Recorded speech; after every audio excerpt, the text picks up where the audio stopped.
തദ്ദേശ സ്വയംഭരണ വകുപ്പിലെ ജീവനക്കാരുടെ സർവീസ് പ്രശ്നങ്ങൾക്ക് അടിയന്തര പരിഹാരം കാണണമെന്നാവശ്യപ്പെട്ട് Kerala NGO union, Kerala gazetted officers association എന്നിവർ സംയുക്ത ആഭിമുഖ്യത്തിൽ കലക്ടറേറ്റിന് മുന്നിൽ ധർണ നടത്തി.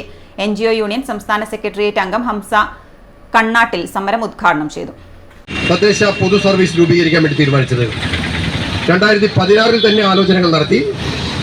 സർവീസ് സംഘടനകളുമായി കൂടിയാലോചിച്ചു. സർവീസ് സംഘടനകൾ ജീവനക്കാരന്റെ വിഷയങ്ങൾ കൂടി അവതരിപ്പിച്ചു, ആശങ്കകൾ പങ്കുവച്ചു. ഒരുപാട് കൂടിയാലോചനയ്ക്ക് ശേഷമാണ് 2020 പൊതു സർവീസ് രൂപീകരിക്കാൻ വേണ്ടി തീരുമാനിച്ചത്. 2022 ഒക്ടോബർ മാസത്തിൽ ഉത്തരവായി. ഏകീകരിക്കുന്ന സമയത്ത് തന്നെ ഈ 5 വകുപ്പിലെ ജീവനക്കാരും കൂടി ഒരുമിച്ച് വരികയാണ്. ഒരുമിച്ച് വരുമ്പോൾ ചില പ്രയാസങ്ങൾ മുന്നിലുണ്ട്. ഉയർന്നു വരുന്ന പ്രശ്നങ്ങൾ അതത് സമയത്ത് പരിഹരിക്കാം എന്നാ കണ്ടിരുന്നത്. വകുപ്പിന് സ്പെഷ്യൽ റൂൾ വന്നു. ആ സ്പെഷ്യൽ റൂളിൽ തന്നെ ഭേദഗതി വരുത്താൻ ആവശ്യമായ ക്ലോസ് കൂടി കൊണ്ടുവന്നു. നമുക്കറിയാലോ, ഒന്ന് വന്നിരിക്കുന്നത് പഞ്ചായത്ത് വകുപ്പാണ്.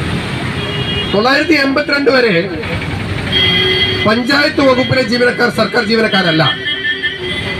82 ജീവനക്കാരെ സർക്കാർ ജീവനക്കാരാക്കിയത്. KGOA ജില്ലാ സെക്രട്ടറി K. ഷാജി അധ്യക്ഷനായി. യൂണിയൻ ജില്ലാ സെക്രട്ടറി N. സുരേന്ദ്രൻ സ്വാഗതം പറഞ്ഞു. PP. Santhosh Kumar, K. Ranjith, PR. Smitha, TO. Vinod Kumar എന്നിവർ സംസാരിച്ചു.